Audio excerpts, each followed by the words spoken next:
আশা করি ভালো আছো। তো অনেকদিন ধরে পেয়ারা খেতে ইচ্ছা করছিল, তো বাবাকে বলেছিলাম পেয়ারা নিয়ে আসতে বাজার থেকে, তো বাবা নিয়ে এসছে, তো সেটা আজকে মাখাবো। তো তোমরা ভিডিওটা দেখতে থাকো শেষ পর্যন্ত।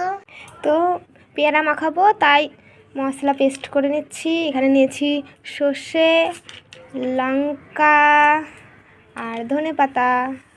তো পেস্ট করে নেবো, এটা দিয়ে পেয়ারাটা কেটে মাখাবো। তো পেয়ারাটা কেটে নিই কুচি কুচি করে।